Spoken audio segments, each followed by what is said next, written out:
eu sei que vocês querem ouvir o professor Ives Gandra. Com a palavra, o presidente de honra do Instituto Brasileiro de Direito e Religião, presidente do Conselho Editorial da revista Dignitas, professor, doutor Ives Gandra da Silva Martins.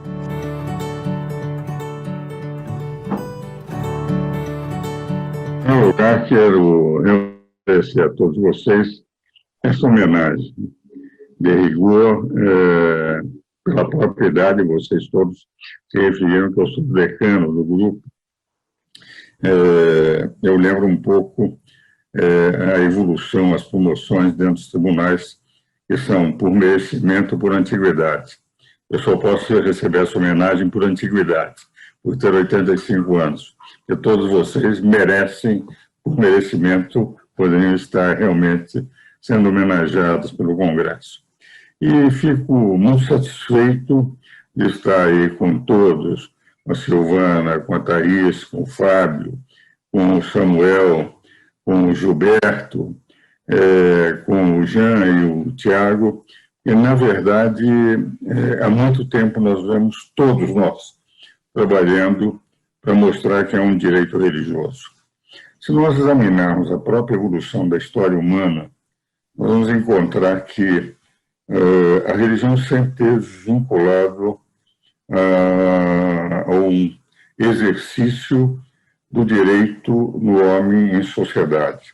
Como é um homem, na verdade, um ser social, o homem, lá Robinson Crusoe, que não precisava do direito, ele estava sozinho, só precisou do direito. Quando chegou sexta-feira, aí sim, ter uma relação entre eles e as coisas. Nós vemos que em todas as sociedades que foram sendo formados, desde os grupos sedentários, os grupos nômades, as civilizações, à medida que foram evoluindo, neandertalismo para Cro-Magnon e o início da história narrada, nós verificamos efetivamente que o elemento religioso é um elemento permanente. Sempre houve. Todas as civilizações pré-cristãs, elas tinham o elemento religioso como elemento fundamental.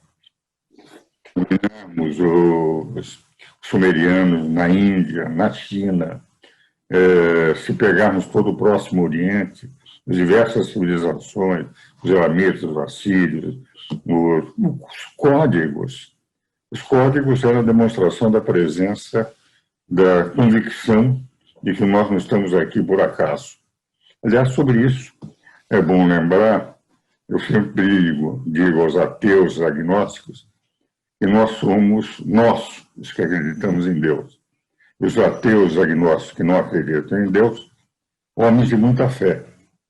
Nós acreditamos que Deus existe, temos fé em nosso Deus, que o universo teve um Criador. E eles têm muita fé que Deus não existe. A fé deles é no sentido de que o universo saiu do nada e que eles têm convicção. Eles não conseguem demonstrar, através da fé que têm, que Deus não existe. Toynbee dizia isso no livro A Humanidade Mãe Terra, que apesar de ele não acreditar em Deus, ele sentia não saber como demonstrar que Deus não existia. Mas aqueles que são ateus, agnósticos, têm certeza que Deus não existe. Mas, na verdade, têm a fé que Deus não existe. Eu sempre brinco com eles. Como nós somos homens de fé, nós acreditamos, eles não acreditam em Deus, mas têm fé de que Deus não existe, eu prefiro acreditar num universo que tem um Criador, por todas as indicações existentes, do que não acreditar que tudo isso que nós vemos nasceu do nada. É mais fácil um Criador do que o nada sendo o Criador. Lembrando aquela história de uma professora que ensinava meninos de colégio de que o mundo vinha do nada e que, na verdade, Deus não existia e tal. E foram para o recreio, quando ela voltou, estava escrito na tela. Entende? A professora é uma burra. Ela ia saber qual aluno que declarou que a professora é uma burra, que ele ia saber, vai ser punido e tal, tal. Quem é que escreveu isso? Quem é que escreveu isso? Ele levantasse um aluno, eu acho que foi o Nada, professora. Foi o Nada que escreveu. Ela estava dizendo que o universo tinha nascido do nada, também Nada poderia ter escrito aquilo. Na verdade, toda a formação do direito no mundo é uma formação de direito religioso. Código de Hammurabi. Hammurabi, o que ele elenca antes de começar as normas dos deuses, a qual ele está vinculado por parentesco. No Egito, nas diversas dinastias, a dinastia a média, a antiga, a mais recente, a Ptolomeu, que foram diversos faraós com o nome de Ptolomeu, como diversas Cleópatras existentes na quarta geração dos dirigentes do Egito. Todos eles estão baseados em religião. Nós tivemos até a faraó, na 18ª dinastia, Amenófis IV, aqui na Tom, que acreditava num Deus único, quebrando toda a hierarquia dos deuses que geravam o direito egípcio, dos gregos. Sócrates foi condenado porque diziam que ele não acreditava nos deuses, o que não era verdade. Quem lê os 4 diálogos de Platão, do qual o primeiro ele mostra a alguém que o pai ia ser julgado, que deveria confiar nas leis do seu país, e depois, na apologia, ele é condenado, apesar de não haver argumentos contra ele. E quando vem Crito e Fedro, aqueles outros, Fedon, os 2 outros diálogos, em que ele não aceita de Crito fugir, que queriam julgadores que ele fugisse, porque sabiam que tinham condenado injustamente, ele disse, não, eu tenho que dar o exemplo, que acredito nas leis da minha cidade. E no outro, último, dele, o Fedon, ele declara que ele está preparado para a morte, ele vê na morte um encontro com as divindades superiores, mas o que verificamos é que a religião sempre esteve presente. O direito anterior,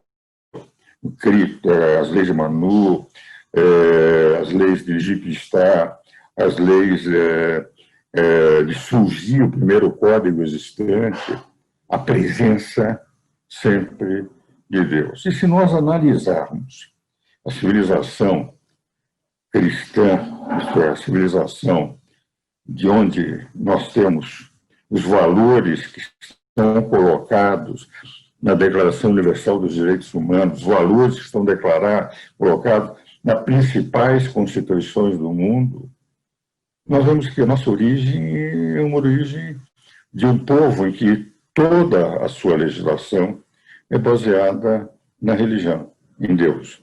Na religião, o povo judaico, os hebreus. O que vale dizer, todo direito no mundo foi sendo conformado gradativamente através do homem-sociedade, desde a regulação, da conformação das primeiras leis escritas, da conformação do direito como ciência, nós vamos encontrar efetivamente a partir do direito romano, antes com os grandes legisladores gregos, Drácon, Solon, Licurgo. Nós não temos ainda uma ciência jurídica, nós vamos à presença, e mesmo quando o direito é sistematizado em Roma, transformando o Império Romano, o direito como seu grande instrumento de concurso e de permanência, porque aos povos fiéis estendia a legislação romana, a garantia da cidadania romana. Por exemplo, Saulo, porque a cidade em que nasceu foi fiel a Augusto na luta contra Marco Antônio, sendo uma cidade oriental, eles estenderam a cidadania romana tão logo ele venceu Marco Antônio, a todos os habitantes, a todos nascidos na cidade de Tarso. O que vale dizer, de rigor, o direito romano, quando estendido aos povos conquistados, dava-lhes uma garantia que os outros povos conquistados que não se conformavam, etc., não tinham, os povos que estavam em beligerância, o povo romano não tinha. E o direito começa com o direito público e privado. Mas se nós analisarmos o Gêncio, o jus civile da época dos romanos, foi o direito um instrumento de conquista e de permanência, que eles não tinham homens suficientes no exército, o próprio quadrilátero romano, que foi muito melhor em nível de técnica militar, que a falange macedônia dos gregos. Os gregos foram derrotados por não terem. O quadrado romano era uma espécie de tanque humano que era invulnerável dos quatro lados, né? A verdade é que eram muito poucos homens para ter um império tão estendido, e era o direito que garantia. E já no direito romano também, apesar de falar em direito público e privado, haviam as normas de direito natural, que são normas próprias daquilo que representavam os valores de quase todas as religiões. Havia religiões, evidentemente, em que os deuses estavam, de certa forma, com os mesmos defeitos dos seres humanos. Se nós pegarmos os deuses romanos, os deuses gregos, nós vamos verificar que eles tinham o mesmo comportamento dos defeitos, o próprio Júpiter, Vênus, os vulcanos, os deuses, e eu estou falando com a nomenclatura, que seriam Zeus, Minerva, etc., eram deuses que os seres humanos jogavam nos deuses a sua própria performance com defeitos e virtudes. Mas pegam-se os filósofos gregos. Os filósofos gregos, Platão, quando fala nos deuses, ele fala como numa superioridade de forças de divindade que não seriam provavelmente personalizados naquelas figuras que moravam no Olimpo. O que vale dizer? A religião sempre foi conformando. E no direito romano, apesar de termos deuses, vemos que a mitologia grega foi para a mitologia romana, nós começamos a verificar que eles eram abertos a conhecer os valores de outras religiões. E só no cristianismo não aceitaram, como aceitavam, religiões orientais, etc., porque os imperadores começaram a ter receio, naqueles primeiros 300 anos de perseguição aos cristãos, de que o cristianismo viesse a conquistar o Império Romano em nível de poder e não em nível de valores. E é um dado interessante. Se nós pegarmos a última grande perseguição cristã, na época de Vespasiano, de Diocleciano, melhor dizendo, o que nós vamos ver, Vespasiano era o pai de Tito, foi logo depois de Nero, o Galba, o general, ficou muito pouco, 6 meses, depois já os Flávios entraram a controlar, substituindo os Cláudios no Império Romano, era o Diocleciano. A última perseguição de Diocleciano vinha numa época em que o século que antecedeu Constantino, nós estamos falando de 300 depois de Cristo, foi um século em que os dois Césares, os dois imperadores, eram substituídos praticamente de 2 em 2 anos, de 3 em 3 anos, e sempre liquidados pelos imperadores e membros, quase todos militares, que derrubavam aquele que o possuía até ser derrubado por um novo militar de sucesso em manter as fronteiras. E o dado interessante, quando Diocleciano faz a última grande perseguição, 15 anos depois, nós temos Constantino declarando o cristianismo a religião oficial do Império. Sabe por quê? Por uma razão muito simples. 60% do Império era cristão. E ele percebeu que era impossível governar um império daquela extensão se não adotasse a religião que, apesar de todas as perseguições por 300 anos, continuava a crescer ao ponto de 60% da população ser cristã. Hábil político, a mãe era cristã, ele declara o cristianismo religião oficial do Império Romano. E aí os valores que existiam e que começaram próprio do direito romano, naquilo que ele tinha de base no direito natural, passa a ter valores que, no momento em que cai o Império Romano do Ocidente, em que os bárbaros controlam, em que as nações vão sendo formadas por bárbaros e que leva ao regime feudal de quase 1000 anos, porque nós tivemos os senhores feudais sendo formados de rigor a partir daquela origem dos povos bárbaros, que eram muitos e que dominavam regiões as mais variadas da Europa. O que nós vemos é que o grande alicerce, a grande ponte que se faz entre a cultura romana e a cultura que vai desembocar na Renascença é exatamente o cristianismo. E os cristianismos com valores que, inclusive, são influenciados e influenciadores dos valores filosóficos dos árabes. Porque, se nós pegarmos, por exemplo, figuras como São Tomás de Aquino, Bernardo, São Bernardo de Claraval, quer dizer, a belíssima filosofia medieval dos séculos XII, séculos XIII, nós vamos verificar em Avicena, Averroes, Alfarabi, os filósofos árabes, uma contextura de pensamento vindo de Aristóteles e Platão, daqueles que tinham a mitologia constituída de deuses com todos os defeitos humanos, os princípios fundamentais que geraram aquela sólida obra a mostrar a importância do cristianismo.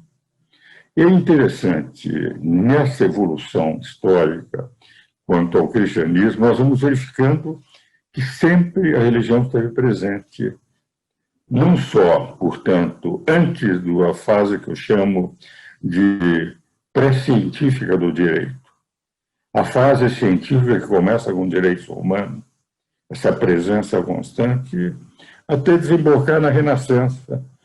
E o que é interessante, o que nós vemos, é que a religião continua presente em todo o poder político, que é aquele que garante o direito, o poder político é o que garante o direito de qualquer nação, ao ponto de, em muitos países, a religião passou a ser um elemento componente do próprio direito.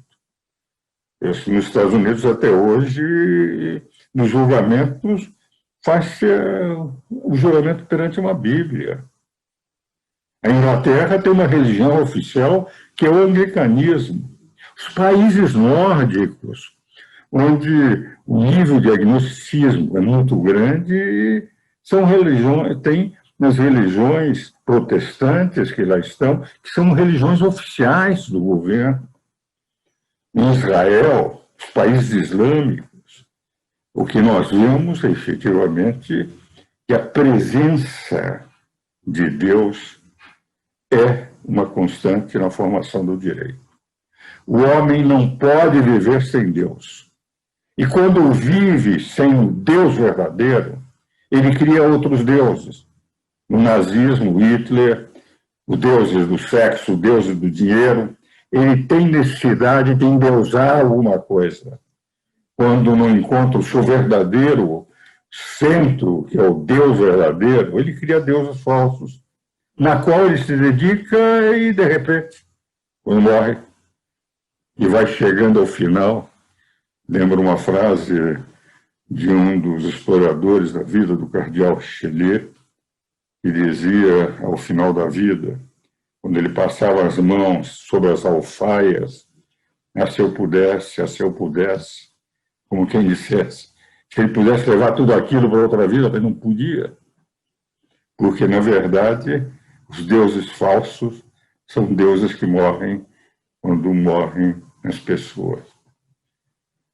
Ora, tudo isso eu coloquei para mostrar que essa concepção que começa com o iluminismo, que faz Voltaire dizer Deus morreu, ele não falou, quem falou foi Nietzsche, mas dizia que a religião não resistiria e que gera o maior banho de sangue o iluminismo, que é a Revolução Francesa, com princípios que são princípios cristãos.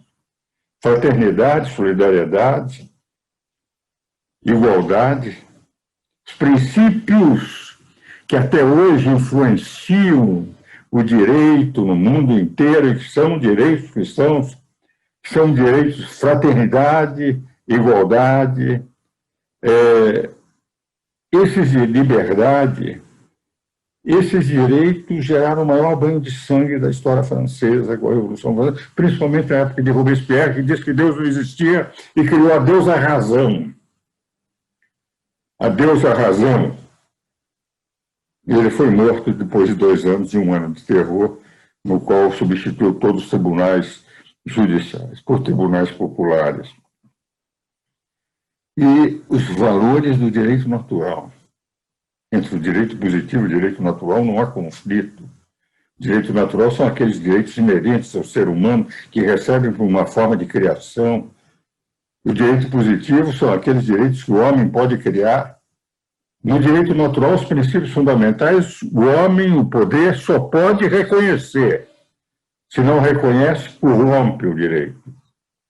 E todos os outros direitos pode, evidentemente, o ser humano criar. Eu sou parlamentarista, certamente o Tiago, eu presidi um partido do Rio Grande do Sul, em São Paulo, de 62 a 64, Partido Libertador, que era partido parlamentarista, o Raul Pira, do Ministado, Paulo Bossar, Armando Câmara, Carlos Brito Velho, enfim, um grupo de grandes, Cirne Lima, de grandes figuras do Rio Grande do Sul, presidi em São Paulo, e outros são presidencialistas. Isso é direito positivo, isso não tem nada a ver com direito natural. O fecho de direito natural, que é próprio de um direito que é Deus que dá quando cria o homem, na dignidade do homem, e nós temos elementos para saber que Deus existe. Quando o Carl Sagan diz, houve um Big Bang, houve uma explosão do qual surgiu todo o universo, qualquer hebreu ignorante, há 3.000 ou 4.000 anos atrás, já sabia que tinha havido o Big Bang. Bastava ler o Evangelho saber que o Fiat Lux não era nada mais que o Big Bang. A ordem de criação do universo, a ordem da criação que está no Gênesis, em 6 dias ou 15 bilhões de anos, é a mesma ordem. O que vale dizer, há elementos de razão que mostram que nós podemos confiar na palavra revelada. Isso colocado, evidentemente, a influenciar o direito de toda a humanidade, a ponto de, na Declaração Universal dos Direitos Humanos, a grande conquista do século XX do direito para a dignidade do ser humano foi redigida por um naturalista tomista, São Tomás de Aquino, René Cassin. Foi o relator, pondo todos os valores próprios do direito natural que o cristianismo apresenta. Quando nós vemos na Constituição Brasileira, no artigo 5º, diversos direitos são direitos naturais, direitos que todas as religiões cristãs têm como espinha dorsal os seus ensinamentos. Não é o direito positivo apenas reconheceu, não criou esse direito. Esse direito é inerente a mim, ser humano, que Deus criou. Ora, dentro dessa linha, é que, efetivamente, o nosso Constituinte sabiamente foi reconhecendo em diversas disposições que nós temos. Escolas confessionais são as escolas que estão vinculadas a uma religião, colocadas no 213. Imunidade dos templos.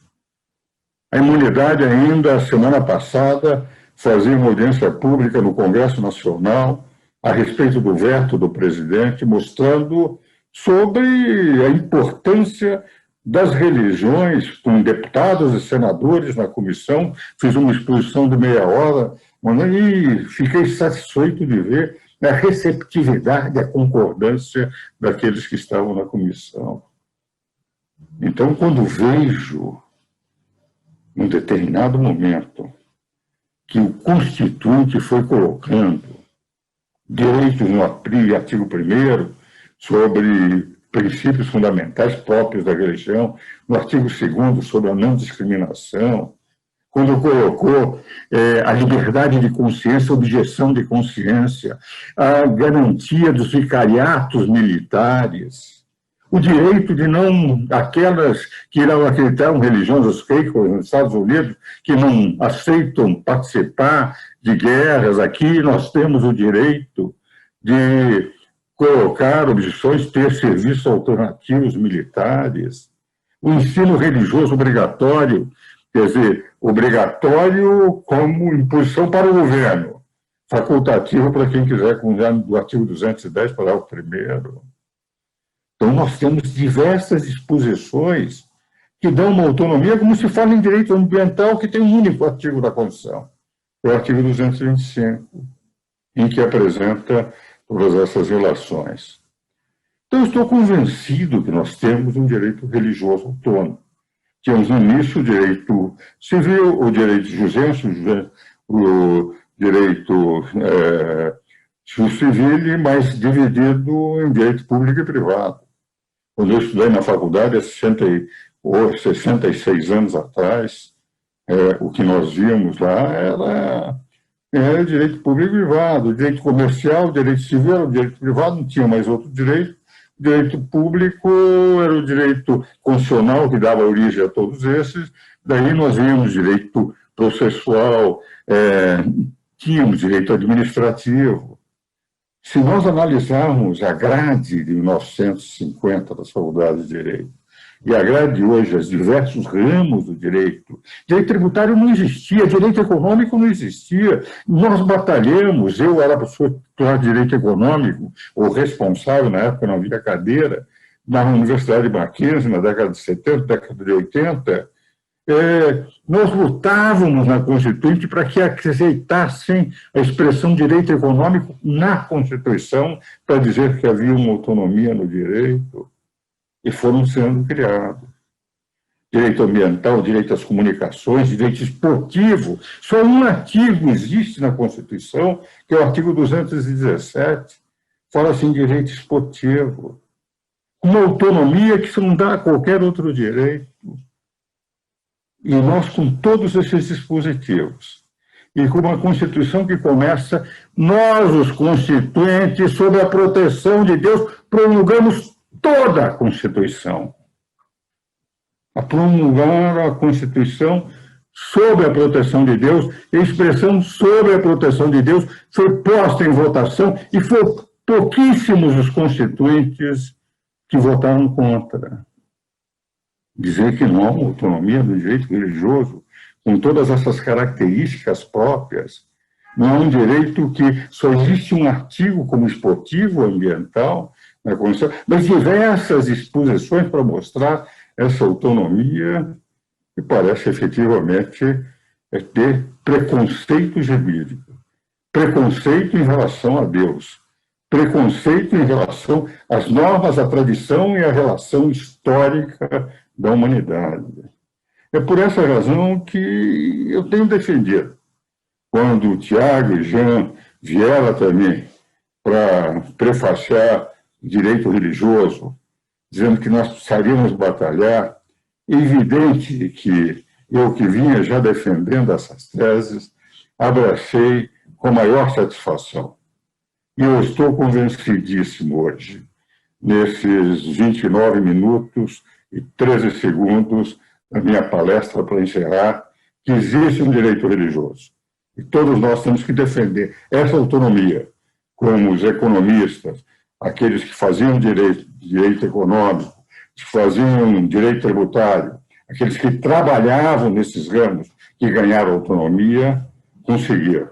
Cabe a nós, portanto, e principalmente aos senhores, que não é um velho de 85 anos que vai conseguir isso, batalhar para que tenhamos autonomia do direito religioso tão autônomo quanto todos os outros ramos do direito. 29 minutos e 52 segundos. Muito obrigado.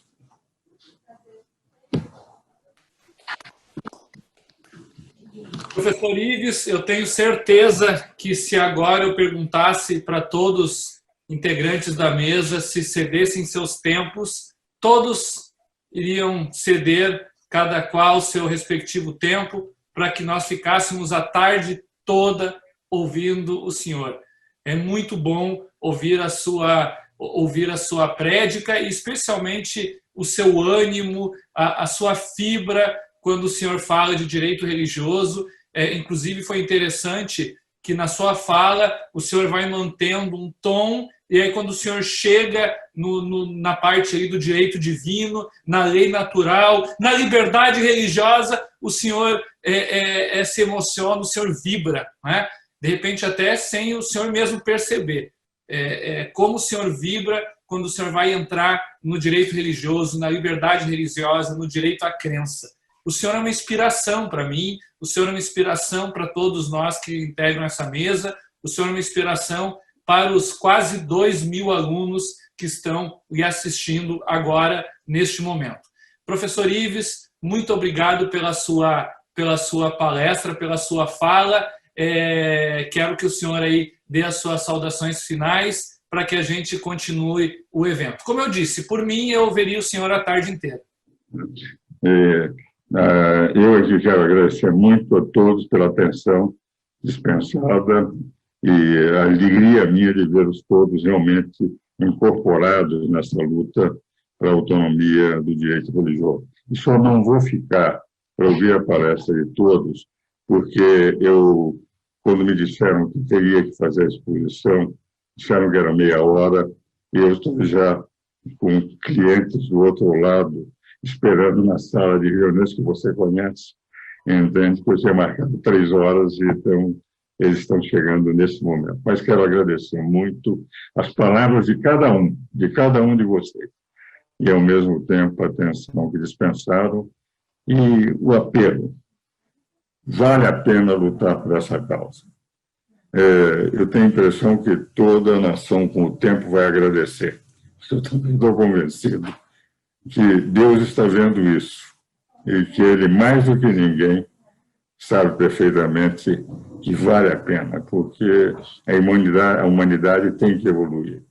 E a maior evolução da humanidade será no momento em que todos perceberem que há caminhos divinos no cotidiano humano, na diuturnidade, e que ter a regulação, a autonomia de um direito que explique isso para os cidadãos é extremamente importante. Muito obrigado por tudo.